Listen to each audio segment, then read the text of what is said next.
Welcome, everybody, to another special edition of Off the Ropes with John and Josh. I am Josh.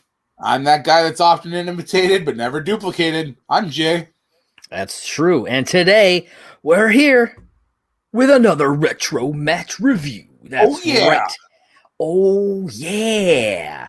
As you can see in Macho Man said it best. Oh, yeah. As you can see down there, retro match review. As you can see up there in that corner, retro match review. That's right. Hey, Josh, what match are we reviewing today? Now, this one was our Patreon request from our patron, Lindsay. Get her name right up there. Lindsea Jane. That's right. And she has requested New Jack versus Mike Awesome for the ECW World Heavyweight Championship at ECW Hardcore 1999. Oh, yeah. Now, had you ever watched this match before we did this review? Not even a little bit. Nope. Neither have I. So it was definitely an interesting go. So. Now, let me ask you this, because I know you weren't big into the old school product. So, like, I know you don't really get into the ECW days, like the ECW territory much. I mean, I love the stuff that I've seen from ECW. I didn't watch it when it was on. I didn't watch WCW when it was on. No, I know. I was a WWF guy. The little bit that I did watch back at during that time frame, but I've gone back and watched some ECW stuff mostly because of you, and I've enjoyed the stuff that I've seen. But there's so much that I have never seen out there that I'm sure I've missed a lot of good stuff. Well, I knew Mike Awesome from WCW because he was totally awesome, totally rad dude, Mike Awesome over there. I was gonna say he can't be totally awesome because that's the Miz. Well, Miz would be today, but this was like yesteryear. I know.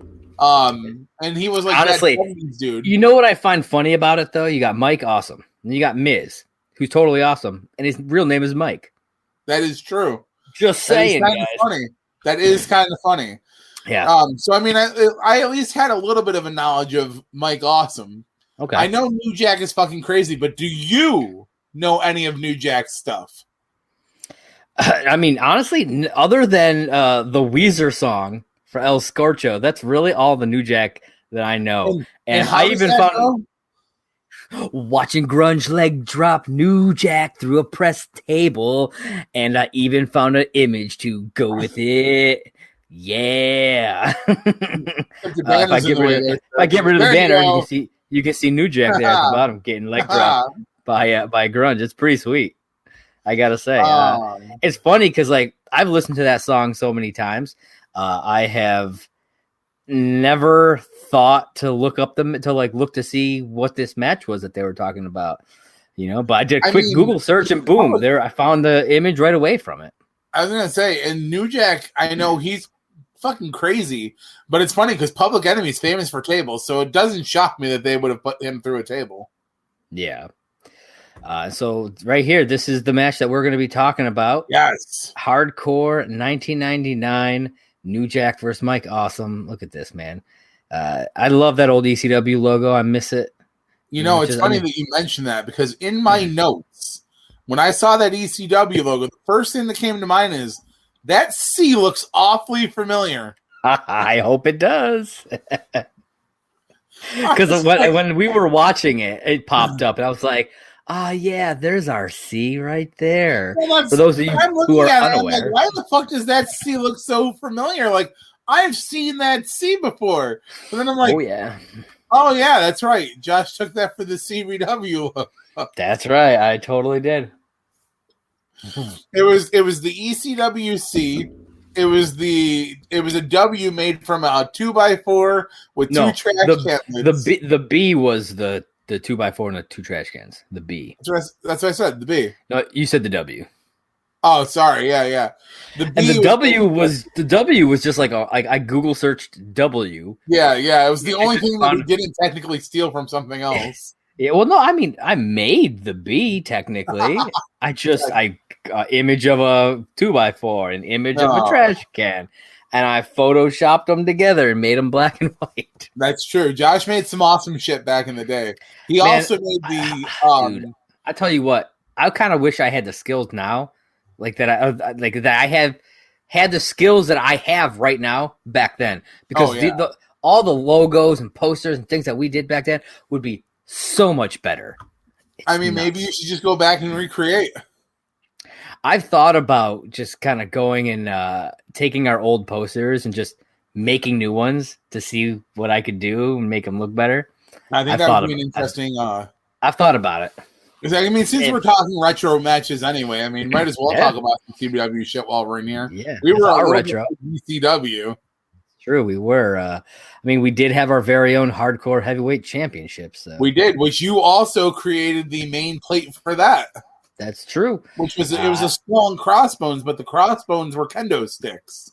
I loved it. I thought it was really cool. Actually, that was a collaboration of you and I, because it was my idea and you created it.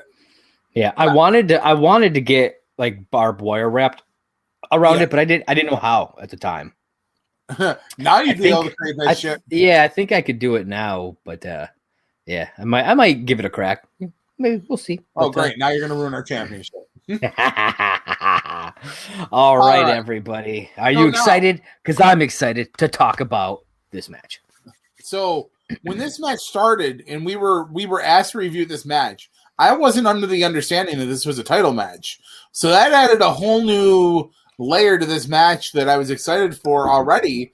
I was like, oh shit. And that's the original ECW championship before WWE got their hands on it. Excuse me. And added in the black outline still out of it so that you could actually see what it was. Okay. And I was like, hell yeah. So there's a couple notes for this match I have where I'm like, one, New Jack got one hell of a pop. Dude, he did. Like, that crowd was loud for New Jack. And two, why did his theme never stop? Is that what that was? I didn't know if maybe it was just they wanted, like what we used to do with CBW. We played music over all of our matches. I don't know if that was a thing, but I don't know. That could be, but it was something I literally wrote down. One of the first things, it kind of references it. I put, this match starts at the amount of insane energy as a match that's been going for 10 or 15 minutes. Yes. And then I said it might be a combination of the crowd and the music playing during the match. Because it's just like that feeling just never dropped. Because it's like that crazy music and then the crowd being loud. It never dropped. You never had a second to like kind of come down at all because of that. That's one thing I'll give ECW crowds, man. They were always fire. They knew what they wanted. They were going to get it no matter what match it was. Yeah. And this match delivers on so many different levels, but it was short. It was a very short match. Yeah. Yeah, it really was. I don't know. Again, we talked about this in the last one, the last retro match that we did, which was that the Clockwork Orange House of Fun match. Clockwork Orange House of Fun. We talked about how it felt short. Yeah. And this one is even shorter than that. Like the video for this one was like less than 10 minutes. Yeah, less than 10 minutes. And that was with 2 entrances. Yeah, so I agree. It definitely felt short. This may be controversial. I felt it could have been more hardcore. It was on an event or whatever called ECW Hardcore 1999, and most of what happened in it, I didn't think was all that hardcore. There were a few things like the staple gun that was definitely hardcore, obviously, but I don't know. It just the El Kabong was pretty sweet. I loved the El Kabong, but like most of it, I'm just like, okay. This just seems normal for what you would see in an ECW thing, and I think it's probably just because this event is called Hardcore 1999. I'm just like, okay, well then it better be Hardcore 1999 is just like it's ECW TV. It's like the weekly program. Oh, see, I didn't know. It made me feel like it's like when you watch WWE's Extreme Rules, and there's only like 2 matches that use weapons, and I'm just like, well, this is stupid. I could be wrong, and I might be wrong. So I don't want to say that for a fact. I agree with you, though. I think that this match was lacking a couple things. One, I understand that ECW's production budget was like shitty back in the day. Like they didn't have as much money to produce like WWE quality TV, but this was hard to watch. Like there was a couple points where I'm like, okay, yeah, and then I'm like, the camera's like, I'm like, what am I watching? Like, what the fuck is going on? Also, there's this spot in the match where Mike Awesome does he tosses New Jack from the ring to the floor and he puts him through the table. Yeah, that table bump was sick. Yeah, table bump, and I mean like sick as in almost grotesque. Yes, it looked really fucking rough. And I was like, damn. Yeah. I'm like, in my notes, I'm like, I hope that New Jack was okay, but probably was anyway. Yeah. What are your thoughts on New Jack dropping that trash can?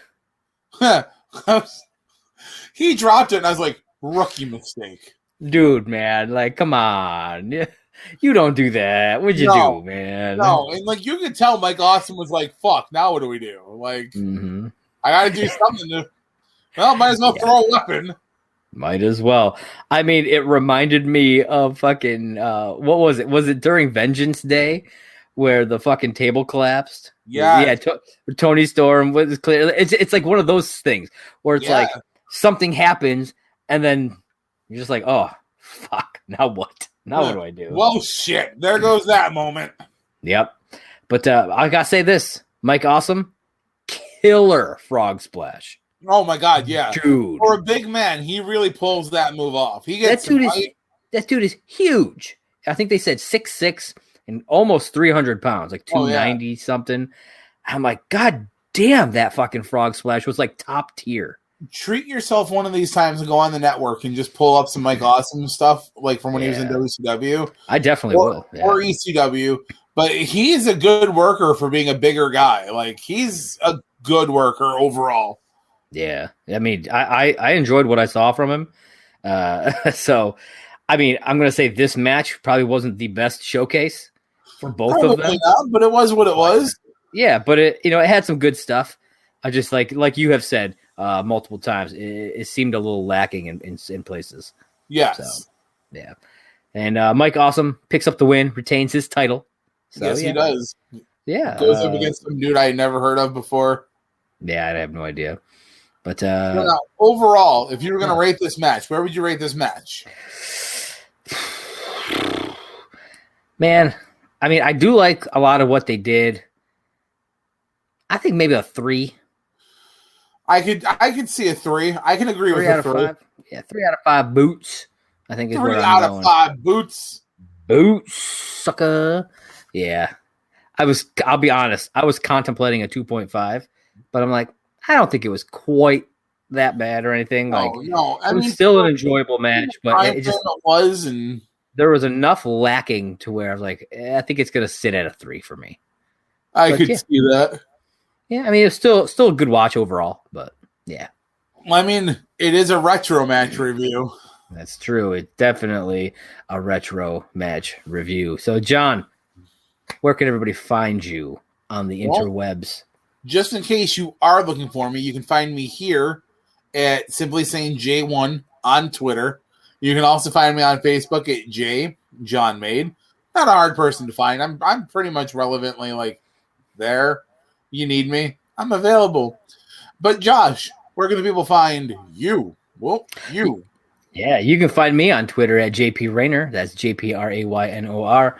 Or right down here at Movie Blog Merc. That is the Twitter page for my site, Merc with a Movie Blog, where I do movie reviews and podcasts about things. We have a WandaVision podcast. It's technically a Marvel podcast, but right now we're covering WandaVision, so definitely check that out.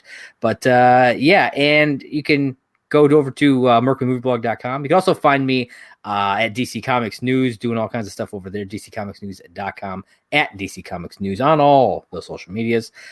And obviously right here on Off the Ropes with John and Josh. You know, you can find us on all the socials. We got Facebook, we got Twitter, all the socials. We got Anchor, we got YouTube, and obviously, if you're watching this, we got Patreon. All of it at Facebook. I said Facebook. All of it at Off the Ropes JJ. Be sure to check us out. Get your friends to check us out. Go over to Anchor if you're listening to. If you want to listen to some of the regular shows that way, and leave us a voice message. Absolutely. Head over to Twitter and YouTube and leave us some regular comments and messages and stuff. We love to interact. So definitely, absolutely. You want to jump on Cash App, throw us some few bucks. I mean, that's cool too. I mean, here's John's Cash App right here. It's his cash tag at JMade1. Boom. Oh. At JMade1, or it's cash tag JMade1. You buy me a beer, you'll be my best friend. And cash tag MercTrader22. That's this guy right here. You want to support our habit, whatever.